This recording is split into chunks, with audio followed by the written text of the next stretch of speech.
Hanta na, alis na tayo para hindi tayo masyadong gabihin. Wait lang nag-aayos pa kasi si Jenica. Kakagising lang kasi niya. Kasama pala natin siya. Akala ko tayong dalawa lang yung manonood ng sine. Paborito kasi ni Jenica yung movie kaya niyaya ko siya. Ganun ba? Kung mauna na kaya tayo at sumunod na lang siya para makabili pa ako ng damit. Kasi hindi ba, nalalapit na yung debut ng pamangkin ko. Pwede naman yan sa ibang araw. Nakakaawa naman kung mag-isa lang si Jenica. Tayo nakasasakyan tapos siya mamamasahe lang. Pero nakaset na kasi sa utak ko na tayong dalawa lang. Kaya pinlano ko na ngayon na rin ako mamili habang may oras pa. Magiging busy na rin kasi ako sa mga susunod na araw. Han, hindi mo ba kayang maghintay kahit saglit lang? Ilang minuto lang naman. At saka best friend ko naman yung kasama natin. Hindi naman ibang tao. Sige na Han, please. Sige, ganito na lang. Pag isang oras hindi pa siya ready, mauna na tayo. Wala akong nagawa kundi ang pumayag. Sa totoo lang, Misteri, inis na inis ako noon dahil kasama na naman namin ang girl best friend ng asawa ko. Akala ko, couple date ito. Yun pala, group date ang ending. Bukod doon, para bang pinalabas niya na mas mahalaga pa yung paghihintay sa kaibigan niya kaysa sa importanteng paghahanda para sa debut ng pamangkin ko. Isang tahimik at payapang araw lalong-lalo na sa'yo, Misteri. Ako po si Beverly, ngunit maaari niyo na lamang po akong tawaging Bev. Kung makikita niyo lang ang mga larawan ko noong kabataan, masisilayan mo ang isang dalagang masayahin, walang takot at punong-puno ng kumpiyansa sa sarili. Ako rin po yung tipong mabilis magtiwala. Buong puso akong naniniwala na ang mundo ay sadyang punong-puno ng kabutihan. Ngunit lahat ng yon ay naglaho ng parang bula nang dahil sa isang pangyayari na bumago sa aking ugali at pananaw. Dumating ang panahon na nawalan ako ng kumpiyansa at tiwala sa aking sarili. Para bang wala akong halaga, lalo sa taong pinakamamahal ko. Dito nagsimula ang pagbabago at ang sentro nito ay ang aking asawa na si Arnold. Noong una, masaya naman po kami. May mga sandali ng tamis at pagmamahalan, ngunit hindi kailanman naging buo ang aking puso dahil may laging nakaharang. Isang anino na laging nakasunod, ang matalik niyang kaibigan. Siguro, Misteri, iisipin ng ilan na masyado lamang akong mababaw o sadyang selosa. Ngunit hindi ito simpleng issue ng kaibigan lamang. Si Jenica po ay isang babaeng kaakit-akit, may natural na ganda at hindi maikakaila ang lalim ng kanilang pinagsamahan mula pa noong elementarya sila. At ito nga po ang magiging matinding pagsubok sa relasyon namin ng aking asawa. Muli, Misteri, ako po si Bev at ito po ang aking kwentong kababalaghan.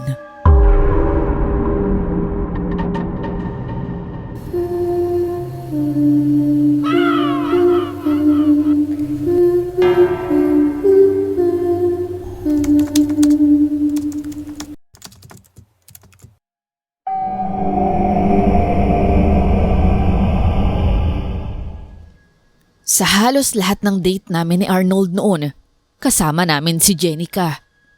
Ikinaiinis ko yun ng lihim. Mas maganda pa sana kung simpleng third wheel lamang siya. Pero hindi ganon. Ang pakiramdam ko, may third party sa relasyon namin. Isang malaking hadlang para bang anytime pwede niyang maagaw sa akin ang asawa ko. Madalas nga, mas sweet pa silang dalawa at mas mapagkakamalan mong sila ang totoong mag-asawa. At ako, nasa gilid para bang extra lang. Alam kong matalik silang magkaibigan. Pero ang klase ng atensyon na ibinibigay ni Arnold para sa kanya ay lampas pa sa normal. Isang pag-aalaga at pagpapahalaga na para bang may inaagaw siyang pwesto sa buhay naming mag-asawa.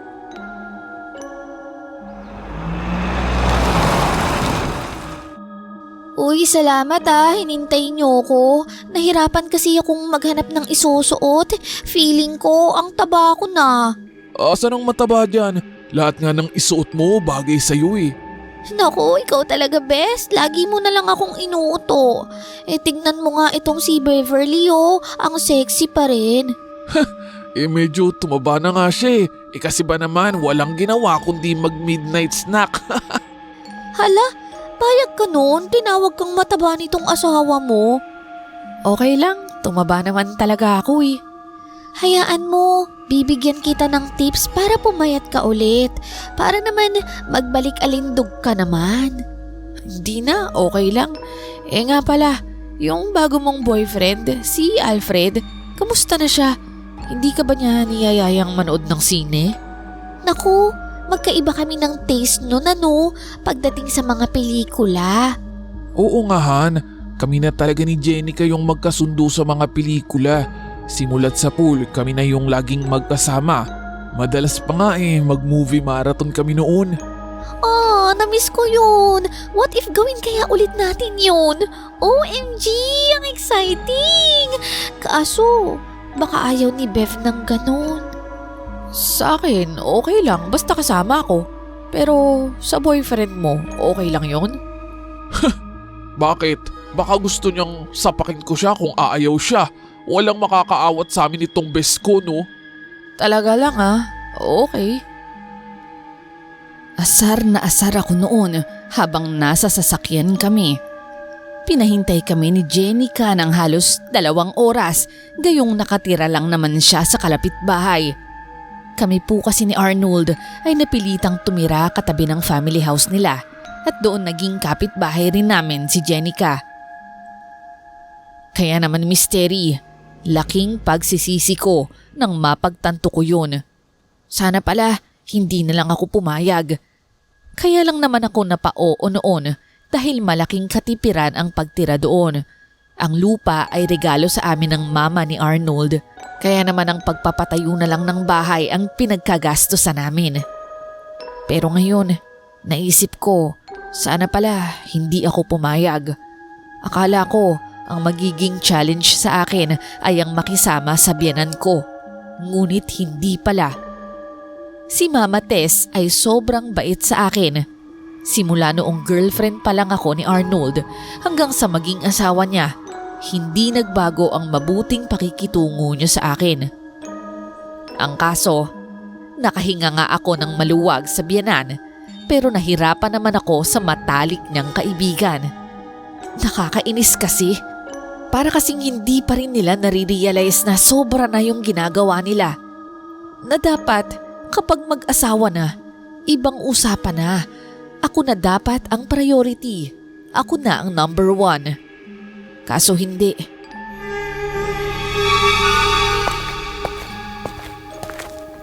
Oh, bakit parang tulala ka ata dyan, Iha? Ay ma, ikaw po pala. Wala naman po, may iniisip lang. Mukhang malalim yung iniisip mo. Kamusta ba ang lakad niyo kagabi? Okay naman po ma, maganda naman yung pelikula. Gustong gusto nga nila Arnold at Jenica eh. Jenica, akala ko kayong dalawa lang ng anak ko ang umalis. Yun nga rin po yung akala ko noong una. Paborito daw po ni Jenica yung part 1 noon. Ay nako, pagsasabihan ko nga yung asawa mo, hindi pwedeng bawat lakad niyo kasama si Jenica. Paano kayo makakabuo ng bagong memories niyan kung palaging may extra? Wag na po ma, okay lang naman po. Kung saan masaya si Arnold, okay na rin sa akin yun. Ang tanong, masaya ka ba? Basta, kakausapin ko pa rin siya. Hindi pwede ang ginagawa niya. Ma, salamat naiintindihan mo ko. Minsan nga, naiisip ko, baka si Jenica yung gusto niyong maging manugang. Ay, ano ka ba? Bata pa lang yan, kilala ko na yan. Noon pa man, ayoko na siya para kay Arnold ko. Masyado siyang happy-go-lucky at spoiled brat. Pero iba po yung nakikita ni Arnold sa kanya. Para kay Arnold, siya yung pinaka-cool, maganda at magaling na tao. Pinaka-espesyal ba? Mas espesyal pa kaysa sayo? Kung ganoon, bakit ikaw ang niyaya niyang magpakasal? Huwag kang mag-isip ng ganon, Beverly. Ikaw ang mahal, kaya ikaw ang pinakasalan, okay? Gumaan naman kahit papaano ang pakiramdam ko matapos kong kausapin si Mama Tess. Dahil doon, ginanahan din akong magluto ng paboritong ulam ng asawa ko.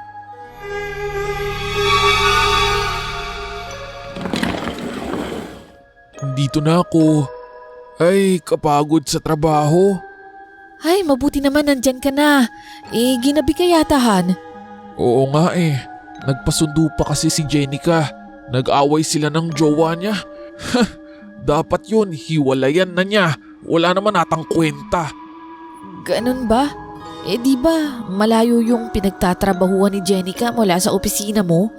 Kaya nga, mas lalong dapat siyang isabay. Alam mo na, ang daming masasamang loob ngayon. Baka mapahamak lang siya kung mag-iisa siya. Ganun ba? O siya, sige, halika na. Kumain na tayo. Wow, paborito ko yan adobong puti. Mapaparami na naman ako ng kain yan ngayon. The best ka talaga, Han.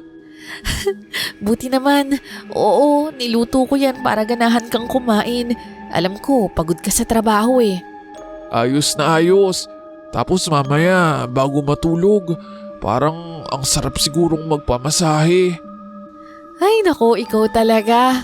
Oo na, sige na. Mamasahihin kita hanggang sa makatulog ka. Yan ang gusto ko sa'yo eh. Salamat, Han. Nang gabing yun, nabaliwala lahat ng inis at sama ng loob ko. Ganoon ko kamahal si Arnold kahit konting pagtingin lang niya sa akin. Malaking bagay na yon. Ang mga salita ni Mama Tess at ang simpleng pagpuri at lambing ni Arnold sa akin ay sapat na para muling manumbalik ang pag-asa sa aking puso. Pero hindi ko alam na mabilis ding iikot ang lahat pagdating ng kinabukasan. Tila naglaho ang gaan ng pakiramdam na nakuha ko mula kagabi. Ang bango mo naman, Han. Siyempre, kailangan laging mabango. Nga pala, Han, yung damit na pinaplansya ko, asa na? Ay, andyan, nakahanger na sa may pinto. Ayos, ang ganda ng pagkakaplansya mo. Pag si Rhea bilang namlansya, maraming gusot. Hayaan mo na kasi marami rin talagang gawain yun. Baka nagmamadali lang. Pero magaling naman siyang maglinis at magluto. Walang makakatalo sa luto mo. Kaya nga, ikaw yung napili ko eh. Talaga lang ah. Sige Han, aalis na ako. Aabangan ko pa si Jenica. Sasabay daw muna siya sa akin kaya kailangan mas maaga akong umalis kasi idadaan ko pa siya sa opisina nila. Ganon ba? Parang napapadalas na yan ah. Pag araw-araw, dapat singilin mo na yan ng gas. Bakit naman? Dito rin naman ako uuwi at dito rin ako manggagaling. Joke lang naman, Han. Ikaw naman, hindi ka na mabiro. Ang sa akin lang naman, ayoko lang siyang mahirapan. Sanay kasi yun talaga na may nagdadrive para sa kanya.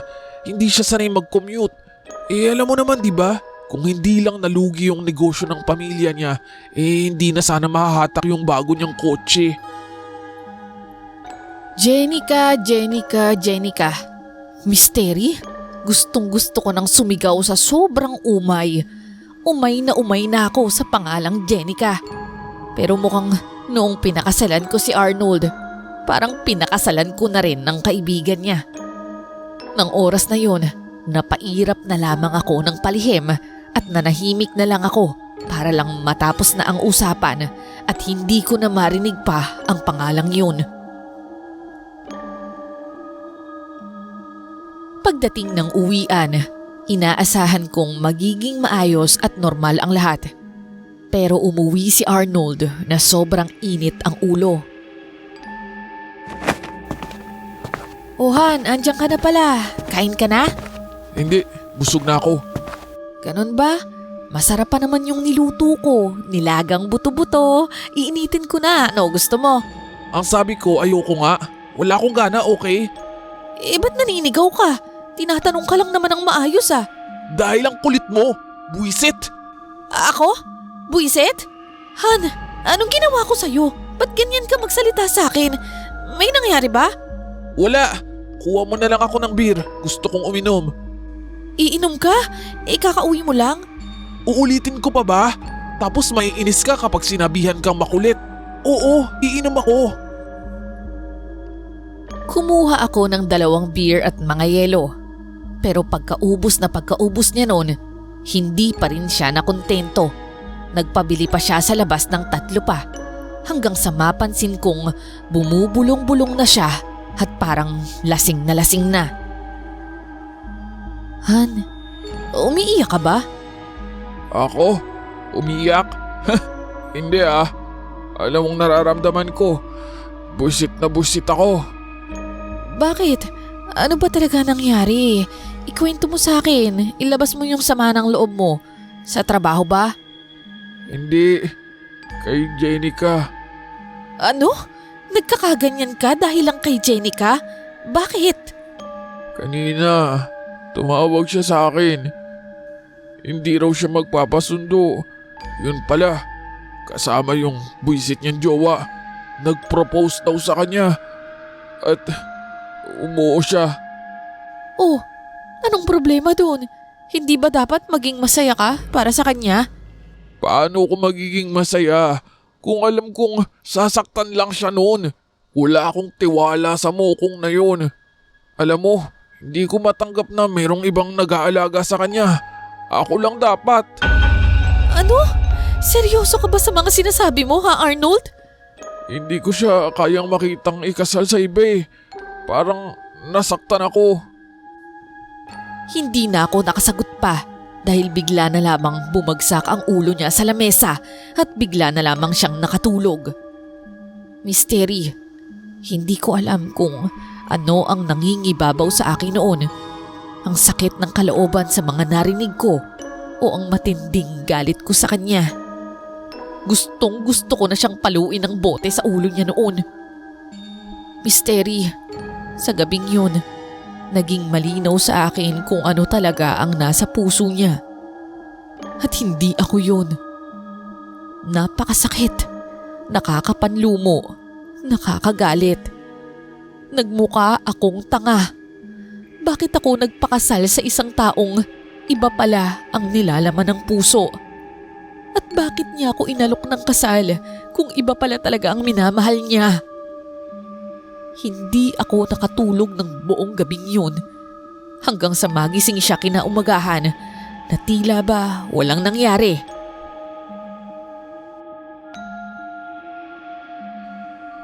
Good morning. Nakatulog na pala ako agad kagabi. Anong agahan natin? Agahan? Ba't di ka magpaluto sa Jenica mo? Ano? Ano bang pinagsasasabi mo? Unang-una sa lahat, bakit ako magpapaluto sa kanya? Ikaw yung asawa ko na dapat maghanda sa akin ng agahan. Pangalawa, hindi naman sanay magluto yun. Siya nga yung sanay na ipinagluluto palagi. At pangatlo, anong problema mo? Ako? Anong problema ko? Hindi mo naaalala yung mga pinagsasabi mo kagabi, ha? Alam mo, ang aga-aga gumagawa ka ng away. Sige na, ipagluto mo na lang ako. Daing na bango sa titlog ha. Narinig mo ba yung sinasabi ko? O nagmamaang-maangan ka lang? Doon ka sa kanya. Total, siya naman yung gusto mong pakasalan, di ba? Anong pinagsasasabi mo? Wala akong sinasabing gusto ko siyang pakasalan. Parang ganyan na rin yung sinabi mo kagabi, Arnold. Na nasaktan ka dahil engaged na siya. Na walang ibang karapat dapat na mag-alaga sa kanyang lalaki, kundi ikaw lang. Sinabi mo yun kagabi. Ano ka ba, Han? Hindi ko sasabihin sa'yo yun. Baka mali ka lang ng intindi. O baka naman sobrang lasing lang ako. Huwag mo na akong paikutin. Narinig ko na yung dapat kong marinig. Please, Bev. Masama na yung pakiramdam ko. Huwag mo nang dagdagan. Sorry na kung may nasabi kong ganun. Huwag mo nang intindihin yun. Huwag mong sabihin mas maniniwala ka sa mga sinabi ko nung lasing ako kaysa ngayon na matino ako. Siyempre, ito yung totoo. Sige na, sorry na. At saka, gutom na ako. Hindi ko alam, Misteri, kung wala ba talaga siyang matandaan sa sinabi niya o sadyang nagmamaang-maangan lang siya? Maniniwala ba ako sa rason niya o magagalit sa kanya? Pero sa mga pagkakataong yon, nanaig pa rin ang pagmamahal ko sa kanya. Naisip ko, baka kapag kinasal na si Jenica, magbago na yung lahat. Baka sakaling mas maging maayos na. Magkakaroon na kami ng sari-sariling pamilya at silang dalawa mananatiling magkaibigan na lamang. Aray! Hindi ko namalayang puno na pala ang sinasalin kong sabaw na mainit ng nilaga. Sobra kasi akong nababahala pa rin sa mga narinig ko kagabi. Natutulala talaga ako sa tuwing maaalala ko yun. O ate, napaso po ba kayo? Sige po, ako na po riyan. Magpahinga na po kayo. Mukhang puyat na puyat kayo ah. Aray, hindi ko napansin na puno na pala yung sinasalin ko. Malalim kasi yung iniisip ko eh. Kanina ko pa nga po kayo pinagmamasdan ate. Kung matulog muna po kayo ulit, ako na po mag-aasikaso rito. At saka ako na rin po ang maghahain para kay kuya mamaya pag uwi niya. Oo nga eh, salamat ah. Oh, mukhang andyan na si kuya mo. Sige, ikaw na muna yung maghanda ah. Kasi magbibihis lang ako at natapunan din tong damit ko. Pumasok ako noon sa kwarto upang magbihis. Naglagay din ako ng bendang maliit sa kamay ko dahil nga sa paso mula sa mainit na sabaw kanina. Ngunit ilang saglit pa ay narinig kong tumatawag sa akin si Arnold. Han, alika nga muna rito. Agad rin akong bumaba noon sa kusina para tanungin kung ano ang kailangan niya. Oh, andito na ako. Bakit mo ba ako tinataw? Oh, Jenica, andito ka rin pala. Hi, Bev. In-invite ako nitong si Bes ko eh. Dito na raw ako maghapunan. Oo, dito na muna siya kakain. Sabay na lang kami. Ikaw, hindi ba tapos ka naman na? Paghain mo naman kami. Ayan o, naghahain na si Rayabel. May ayusin pa ako sa kwarto. Ikaw na. Mas gusto kitang maghain eh. Sakto kasi yung paghain mo sa akin at saka pagtimpla ng sausawan. Pero may gagawin nga ako. Rayabel, ikaw na bahala dito. Ipaghain mo si Kuya at Ma'am Jenica mo. Wala talaga ako sa mood makita si Jenica ngayon. At lalong wala akong ganang ipaghain silang dalawa. Kasi naman misteri, pag pinaghain ko silang dalawa, parang pakiramdam ko, ako yung kasambahay nila. Ikaw nga yung gusto kong magsilbi sa amin. Ano bang problema mo? Han, may pasong ako. Masakit yung kamay ko. Ganun ba? Anong nangyari? Bakit ka napaso? Pasensya ka na, hindi ko alam. Bakit kasi ngayon mo lang sinabi? Patingin nga. Oo nga no, ang pula. Oo, kaya nga hindi na muna ako yung maghahanda ngayon. Oo sige, Rayabel, ikaw na lang muna. Oo kuya, ako na lang po ang maghahain. Matapos maghain ni Rayabel, nagsimula na ngang kumain ng dalawa. Pumasok muna ako sa loob saglit, ngunit lumabas din ako agad. Naisip ko, ayokong iwan yung dalawa ng matagal at baka kung anong milagro pa ang maganap. Habang nakaupo ako, biglang nagtanong muli sa akin si Arnold. Han, masakit pa ba yung kamay mo? Hindi naman na, okay na. Nilagyan ko na ng ointment. Aray! Napasok ako ng sabaw. Jenica, ano ba naman yan? Alam mong sensitive ang balat mo, hindi ka nag-iingat. Rayabel, bilis, ikuha mo nga ng first aid si Ma'am Jenica mo. Napataas ang kilay ko noon. Ilang minuto na ang nakalipas mula nang ihain ko ang ulam. Halos patapos na nga sila. Tapos bigla siyang mapapaso. Doon ko unang napagtanto na hanggang ngayon nakikipagtagisan pa rin pala si Jessica sa akin. Noon nararamdaman ko na yun pero pilit kong binabaliwala. Pero ngayon mas nakikita ko na nakikipagpaligsahan pala siya sa akin para sa asawa ko. Misteri, halatang ayaw niyang magpatalo. Kahit sa pag-inarte, todo bigay siya. Ako, alam kong totoo yung paso ko. Pero yung kanya, halatang drama lang. Pero ito namang asawa ko kung todo ang pag-aalala. Ewan ko ba, pakiramdam ko noon para siyang ginayuma. Utu-uto sa lahat ng sabihin ni Jenica, paniwalang paniwala sa acting niya.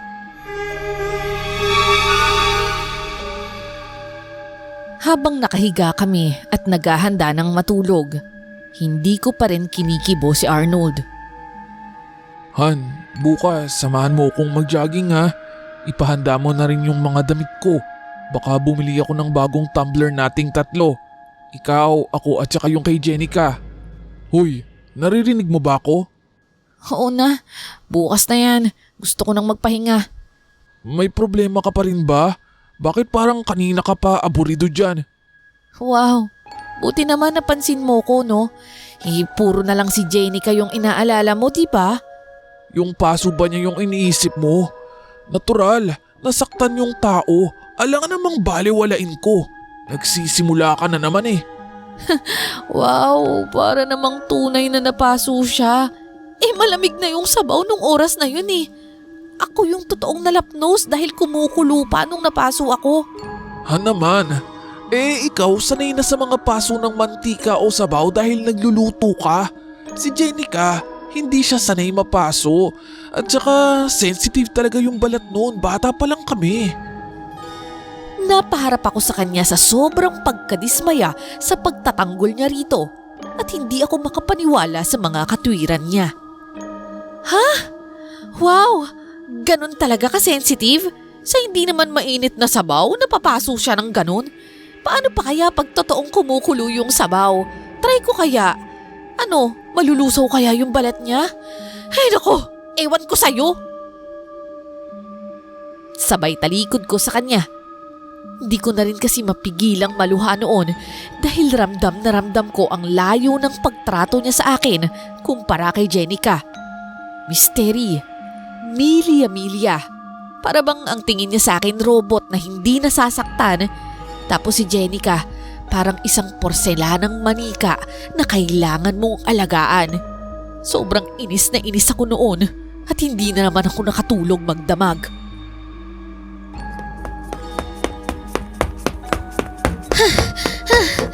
Ay, nakakahingal.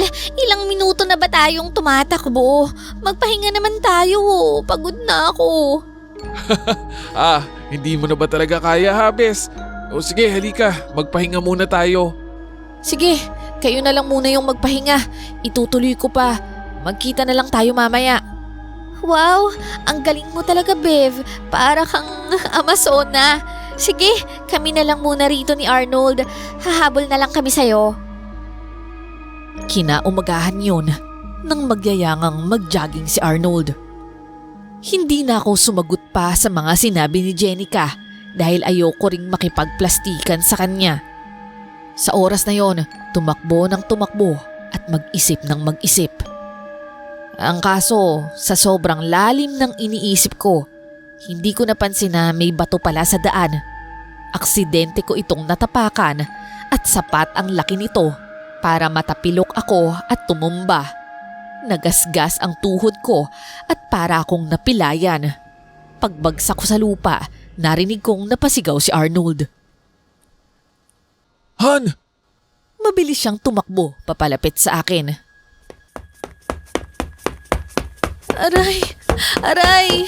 Han, ano ba nangyari? Bakit bigla ka nalang nadapa?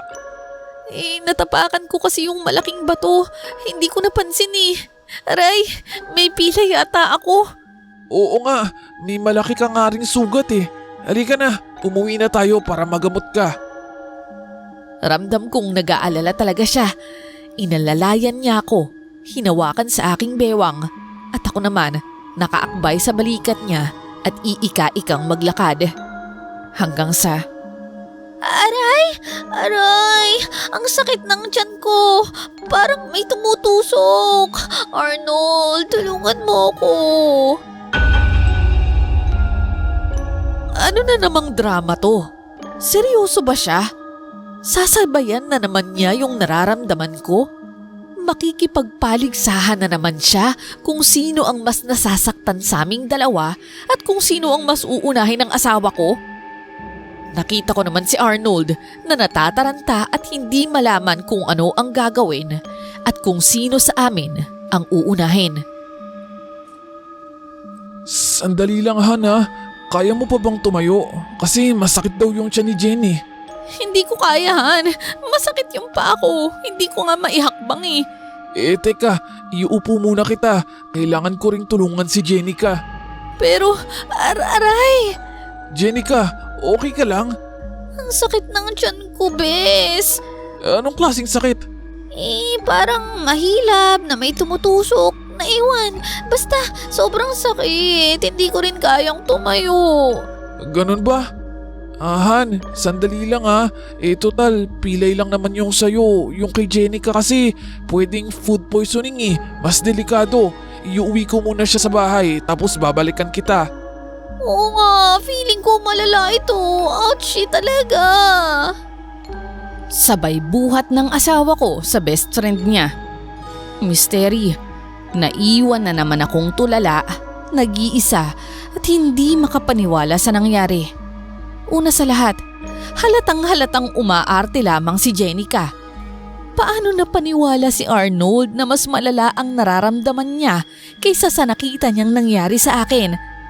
Ako yung sugatan, ako yung napilayan. Pero ako yung naiwan?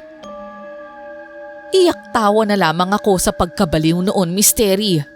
Ako na yung na-injury, pero yung asawa ko, iba ang nirescue. Makalipas ang 10 minuto, saka lamang siya bumalik para sa akin. Inakay niya ako hanggang sa makauwi kami.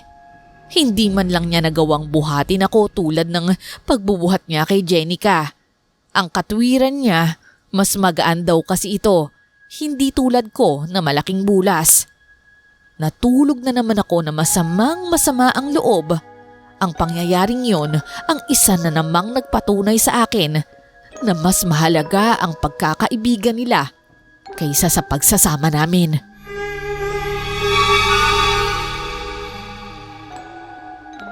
Maaga akong umalis kinabukasan at sinadya ko yon dahil ang gusto ko, tulog pa si Arnold pag umalis ako. Masama pa rin kasi ang loob ko sa kanya at ayoko muna siyang makausap. Ika-ika pa nga ako noon nang umalis dahil sa nangyaring aksidente, pero pinilit ko lang. Ngunit sa aking pag-uwi, hindi ko inaasahan na sasalubungin ako ng galit niya. Ate, mabuti at dumating ka na. Kanina ka pa hinahanap ni Kuya. Shh! Bakit na naman? Ano na naman yung kailangan niya? Ayaw niya nung niluto kong corned beef eh. Ate, iba raw ang paraan ng pagluluto mo. Parehas naman yung brand pero hindi ko alam kung bakit ganon. Hayaan mo siya, masyado siyang nagiging maselan. Rhea, si ate mo na ba yung dumating? Opo kuya, andito na po si ate.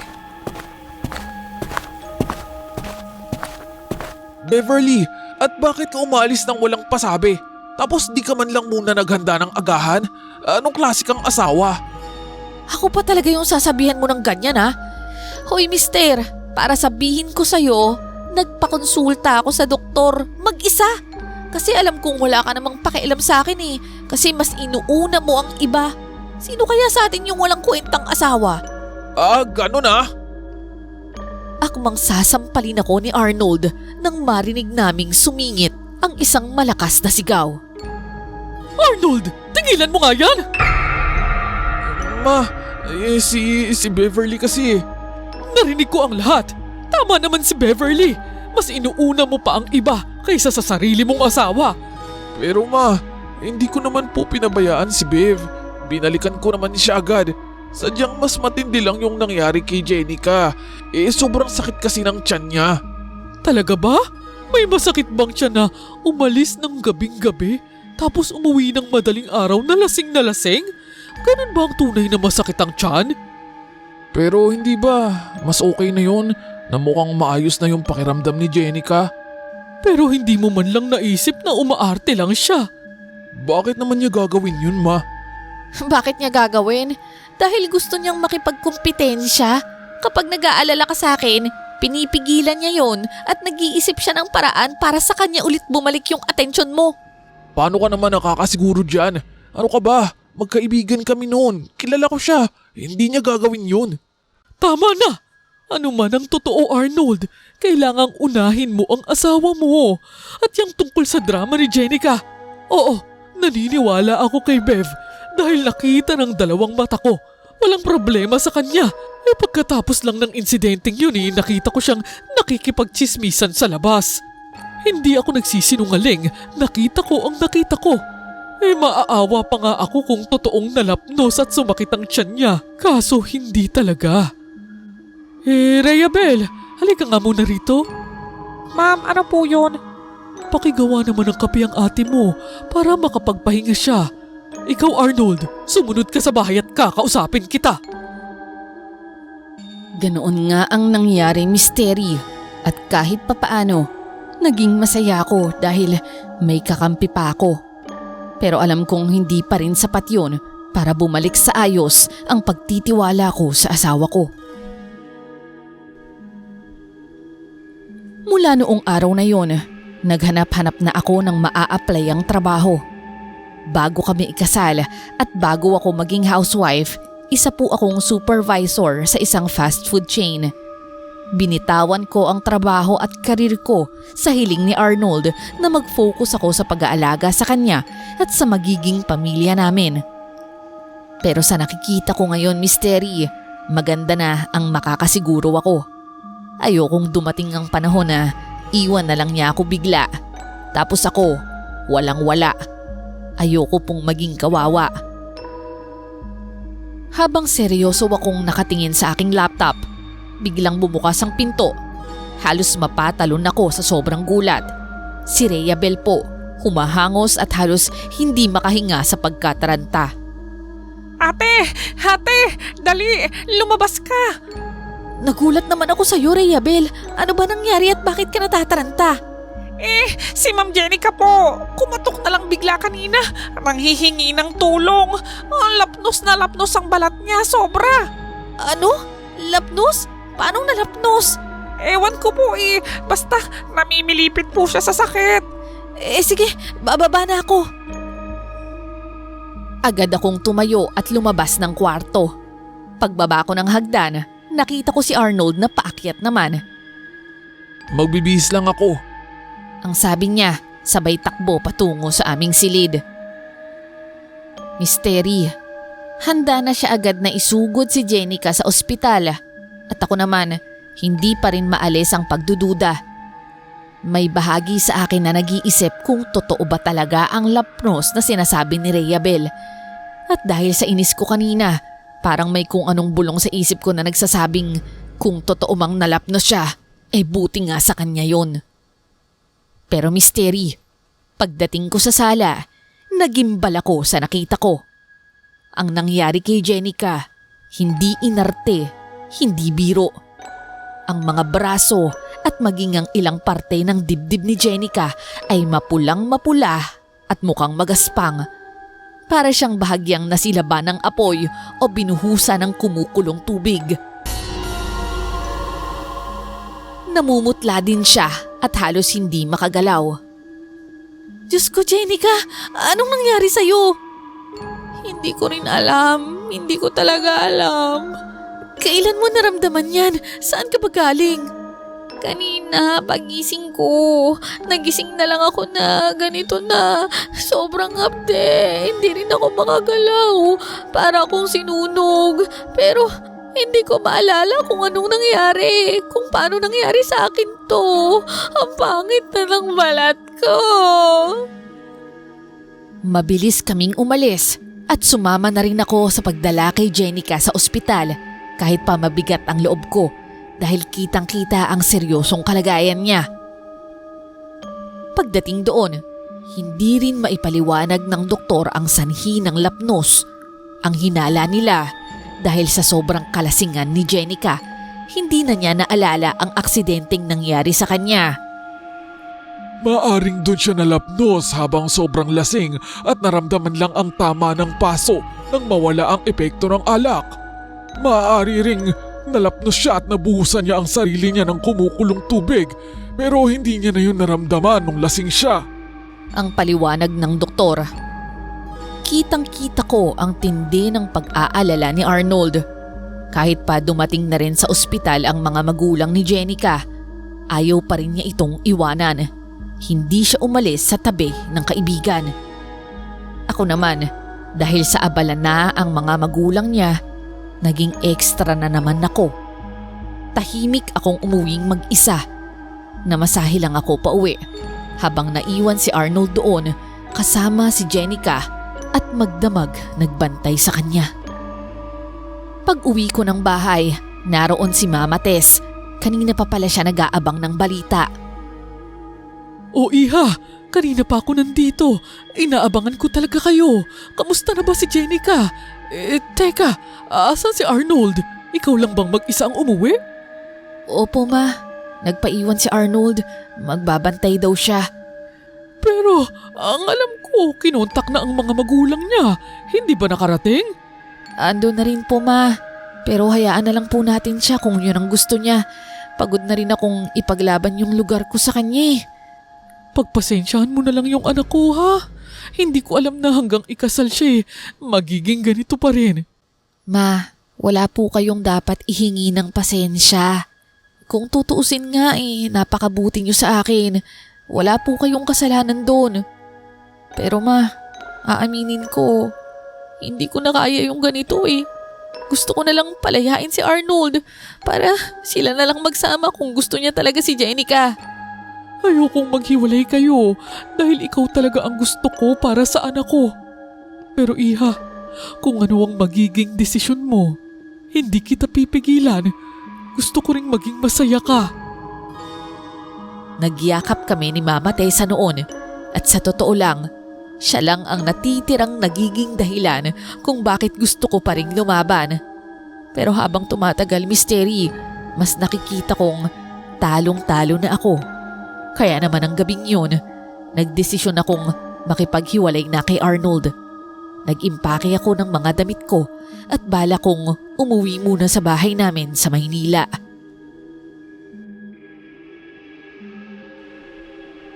Kinabukasan, maaga akong nagising at tinuloy ang aking pag-iimpake. Huli kong nilagay sa maleta ang aking laptop at ang aking singsing. Pero maya-maya, biglang dumating si Arnold. Ano to? Saan ka pupunta? Uuwi muna ako sa amin. Bakit? Ano na naman ba to, Bev? May iniisip na ako, wag mo nang dagdagan pa.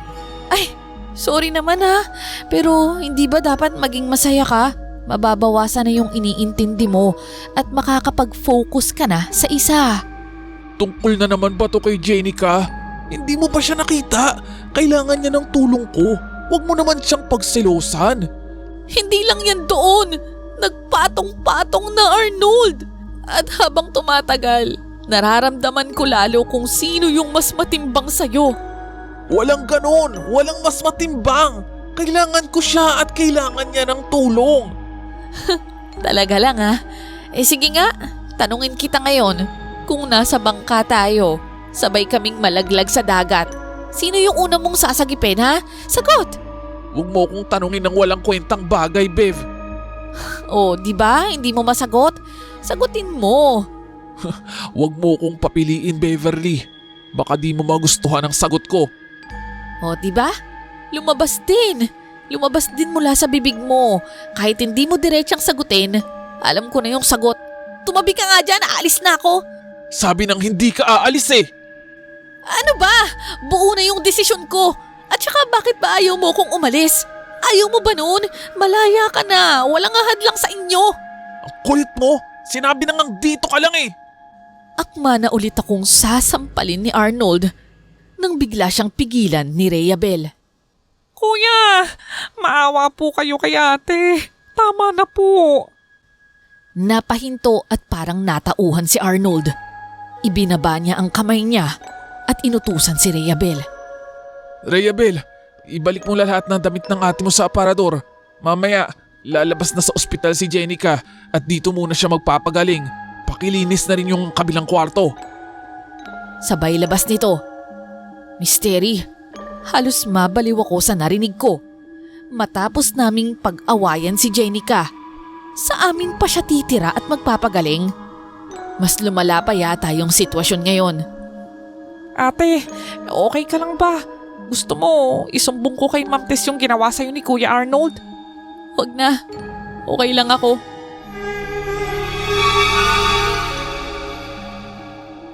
Madaling araw na nang dumating si Arnold at Jenica. Akay-akay pa niya ito. Nakabenda ang halos kalahati ng katawan niya at ramdam na ramdam ko ang concern sa kanya ni Arnold. Pagdating ng gabi, para bang ako pa yung gustong matulog sa guest room para magtabi sila sa kama. Oo, Misteri, naawa naman ako kay Jenica sa kalagayan niya pero hindi ko talaga maiwasang magselos. Naisip ko, paano kaya kung ako yung nasa kalagayan niya? Ganoon din kaya yung pag-aalala ni Arnold sa akin? Kinabukasan, maaga akong ginising ni Arnold.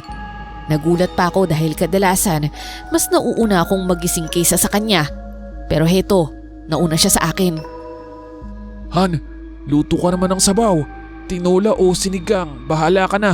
Basta sarapan mo yung luto ha. Alam mo naman, yung luto mo yung mabilis makagaling. Talagang sabaw pa talaga yung gusto mo, no? Paano kung malapnos yung kaibigan mo? Masisisi pa ako. Ito naman oh. Sige na please. Para pagkagising ni Jessica, nakaluto na at kakain na lang siya. Wala na akong nagawa at pinilit ko na lamang ang sarili kong kumilos noon. Sa isip ko, sige, huling pagsisilbi ko na to sa inyo. At matapos lang to, aalis na talaga ako kahit ayaw pa ng asawa ko. Han, pakidagdagan naman yung ulam ni Jenica oh. Hirap kasi siyang tumayo. Ako na kuya, ako na po yung kukuha ng ulam. Sige, pero ingatan mo yung paglapag ng ulam dito sa lamesa ha. Baka maitapon mo pa. Opo kuya, mag-iingat po ako. Bev, salamat ha. Masarap yung niluto mo. Pero alam nyo, wala talagang tatalo sa lutong tinola ng lola ko. Sobrang sarap talaga nun nakakamiss. Walang-wala to. Pero okay na rin, masarap na rin naman. Pasado na. Seryoso? Talo to sa luto ng lola mo? Para sa akin, pinakamasarap to. Kaya ako nga pinakasalan tong si Bev dahil napakasarap niyang magluto. Aray, ang sakit ng tiyan ko. Napairap na naman ako sa pag-iinarte ni Jenica sa harap namin. Puwera pinuri lang ako ni Arnold, nag-iinarte na naman siya.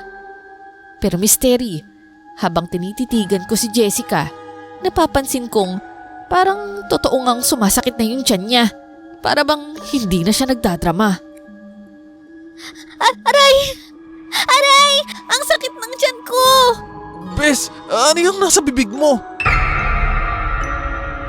Lumabas mula sa bibig ni Jenica ang 3 ipis. Kasunod ang itim na parang burak.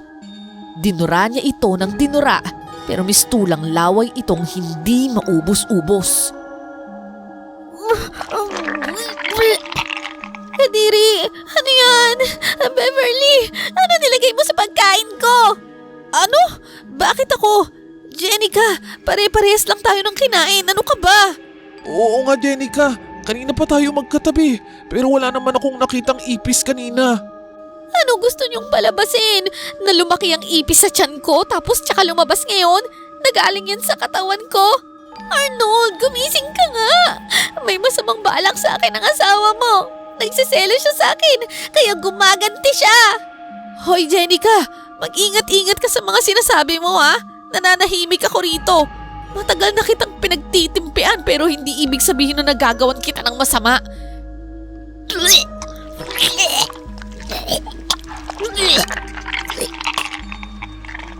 Nagulat kami dahil nagsimula nang magsuka si Jenica ng mga pagkain. Para bang nabulok ang mga kinain niya sa ilang minuto lamang na nakalipas. Kulay amag ang mga ito at parang mga nabubulok na. Dali-dali namang tumakbo si Rhea Bell sa kabila upang humingi ng tulong kay Mama Tess. Ako naman, kahit na ines sa paratang ni Jenica, tumulong pa rin ako sa pag-alalay sa kanya. Dinala namin siya muli sa kwarto para makahiga. Hanggang sa dumating na nga si Mama. Sus Mariosep, anong nangyari sa kanya? Ma, bigla na lang sumakit yung tiyan niya. Tapos nagluwa siya ng ipis at itim na suka. Ma, dali na natin siya sa ospital. Hindi yan magagamot ng doktor. Baka nga ikamatay pa niya kapag dinala natin siya sa ospital. Ano? Ano pong ibig niyong sabihin, Ma? May kakilala kong albularyo. Yun ang dapat na ipatawag natin. Ang haba ng pinaghintay namin at madaling araw pa nang dumating ang albularyo. Nanggaling pa ito sa isang pasyenteng malubha rin ang sinapit. Pero misteri, pagdating ng albularyo ay biglang naging maaliwalas ang anyo ni Jenica. Para bang walang nangyari. Nakabangon rin siya agad at ayon sa kanya, wala na siyang nararamdaman pa. Hindi ko siya magawang gamutin dahil sa ngayon wala akong nararamdamang mahigpit na kapit sa kanya ng isang enerhiya. Sigurado ba kayong hindi natural na sakit lamang ang dumapo sa kanya? Ayon ho sa kanila, may lumabas daw na 3 ipis mula sa bibig niya. Tapos itim ang suka niya. Eto pa nga ho oh. At saka bago po yun, bigla na lang din po siyang nagkaroon ng napakalaking lapno sa balat niya. Bigla-bigla na lang pong sumulpot. Tapos ngayon, biglang nawala. Kung gayon, baka ayaw lang ng gumawa nitong mahuli kung sino siya. Kaya tinakpan niya ang kanyang bakas. Ganun ba? Sino kaya ang gagawa nito sa kanya? Hindi na importante yun, Ma. Ang mahalaga, magaling na si Jenica. Oo nga, magaling na ako. Wala na akong nararamdaman. Okay na ako. Buti na lang bumalik yung magandang kutis ko. Tuluyan na ngang umuwi ang albularyo matapos nilang mag-usap ni Mama Tess. At ako naman kahit papaano, nakahinga na rin ng maluwag. Mukhang bumalik na sa dati si Jenica. At kahit naiinis ako sa kanya, masaya naman akong makitang maayos na ang kalagayan niya. Pero misteri, hindi pa pala natatapos ang lahat.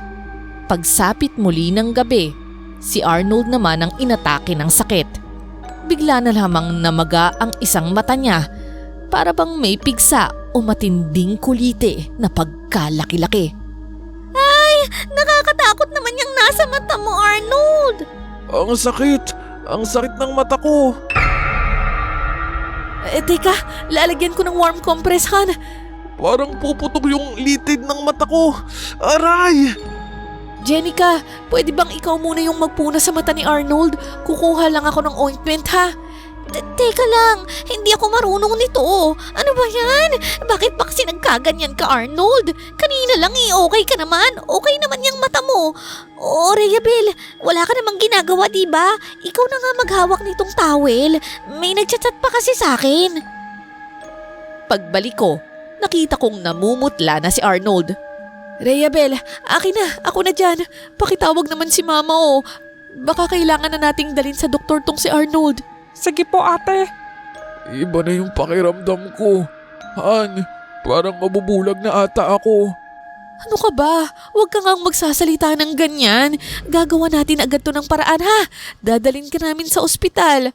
Ano, kaya mo bang tumayo? Nang subukan itong tumayo, ay bigla na lamang itong bumagsak at hinang-hina. Dahil doon, nagpatulong ako kay Jenica para alalayan si Arnold, pero hindi namin siya kaya. Ang bigat-bigat mo naman. Sumasakit yung katawan ko sa'yo. Ano ba yan? Kaya pa natin to. Kung hindi natin siya itatayo, paano natin siya madadala sa sasakyan? Baka naman simpleng kuliti lang yan. Kagaling din yan. Inis na inis ako sa pinapakitang kawalan ng concern ni Jenica. Kung anong pag-aalala ang binigay sa kanya ng asawa ko, siya naman itong walang pakialam. Gusto ko sana siyang pauwiin dahil wala naman siyang silbi dito sa amin. Pagdating ni Mama, agad nitong napansin ang tumutulo sa gilid ng mata ng kanyang anak. Anak, ano yung malapot na tumutulo sa mata mo? Bev, ointment ba yan? Hindi po, Ma. Hindi ointment yan. Yak! Kadiri naman yan! Ew! Parang nana! Ano ba yan? Baka infeksyon na yan! Lalo akong nasusuka. Ano ba yan? Han, palabasin mo na nga yung babaeng yan. Nabibingin ako sa kakareklamo niyan eh. Ano? Uulitin mo nga yung sinabi mo? Sino yung tinutukoy mo? Ang sabi ko, palabasin mo na yang si Jenica. Hindi siya nakakatulong sa nararamdaman ko. Nahihirapan na nga ako. Puro kaartehan pa niya yung naririnig ko. Please, ayoko nang marinig yung boses niya. Ilayo niyo siya sa akin. Ay wow! Ako pa talaga ang papaalisin mo ah. Bakit kaya hindi yung asawa mo yung paalisin mo? Siya yung gumawa niyan. Nagpakain sa akin ng lason dahil nagsiselo siya. Ngayon, ikaw naman yung pinaparusahan niya dahil wala kang ginawa kundi tumingin ng tumingin sa akin, di ba? Utang na loob. Umalis ka na lang. Wala akong pakialam sa sinasabi mo. Mahal ako ng asawa ko at hindi niya ako magagawang saktan. Kaya pwede ba, umalis ka na lang. Sa lahat ng pinagsamahan natin, itatapon mo lang ng ganon-ganon dahil sa babaeng yan. Hindi ako ang nagtapo nun. Ikaw. At hindi siya basta-basta babae lang. Asawa ko siya. Alam mo Jenica, sa lahat ng pag-aalala ko sa'yo, ikaw bandang huli yung wala palang pakialam sa akin. Oo, tinuturing pa rin kitang kaibigan at lagi kong naaalala yung pinagsamahan natin. Pero kung ikukumpara ko yung asawa ko sa'yo, walang-wala ka sa kanya. Ngayon namulat na ako. Mali pala yung taong pinahalagahan ko. Misteri. Kasabay ng pagkagulat naming lahat sa lahat ng sinabi ni Arnold, ay ang pagkagulat din namin sa unti-unting paggaling ng kanyang mata. Yung kaninang mapula, magang-maga at parang sasabog na. Ngayon, parang simpleng kuliti na lang.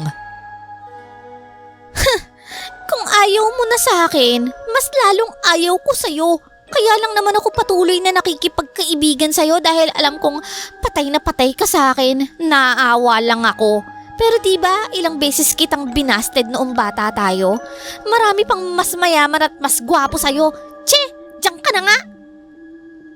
Sabay takbo nito palabas.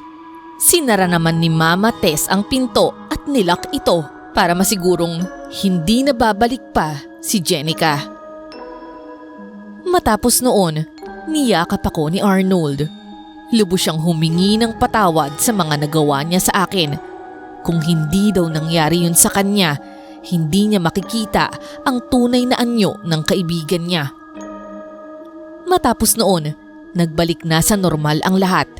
Hindi na nagkikibuan ang asawa ko at si Jenica, pero mas naging matatag naman ang pagsasama naming mag-asawa. Mas nakita na niya ang halaga ko. Pero misteri, hiwaga pa rin sa amin noon kung ano ba talaga ang nangyari sa dalawa. Kung may kumulam ba o nambarang kina Jenica at Arnold. Kung sino ang nasa likod nito. Hanggang sa isang araw, lumapit sa akin si Rhea Bell. Ate, ako na magbubuhat niyan. Bawal sa yung mapagod masyado at magbuhat ng mabigat. Ha? Bakit? Wala naman akong sakit ah. Hay ate, basta diyan ka na lang. Mag-relax ka, ako na to. Sabay kindat niya sa akin. At kinahapunan nun, nakaramdam ako ng pagkahilo kaya't dinala agad ako sa doktor ng asawa ko. At pagdating doon, nalaman naming buntis ako. Rhea Bell, paano mo nalaman na buntis ako? Ate, malakas lang po talaga yung pakiramdam ko. Huwag kang mag-alala. Healthy ang anak mo. Sigurado akong malusog siya sa paglaki niya. At ikaw, magiging mabuting ina ka sa kanya. Ganoon din naman si kuya, na dati bulag sa katotohanan pero ngayon namulat na. Magiging mabuting ama na siya sa magiging anak niyo. Misteri, aaminin ko, nahiwagaan ako sa mga narinig ko sa kanya noon. Sa likod ng isip ko, siya kaya ang may gawa ng nangyayari kina Arnold at Jenica noon? Tila ba binigyan niya ng leksyon ng dalawa, lalong-lalo na ang aking asawa. Hindi ko na siya nagawang tanungin pa, pero alam kong mabuti si Rhea Bell. Ang totoo niyan, Misteri, 6 na taon na ang anak ko ngayon at siya pa rin ang kasambahay namin. Maayos niyang inaalagaan ang anak ko at ang buong pamilya namin. Hanggang dito na lamang po ang aking kwento, Misteri. Sana po ay nagustuhan ng inyong tagapakinig ang kwento ng aking buhay.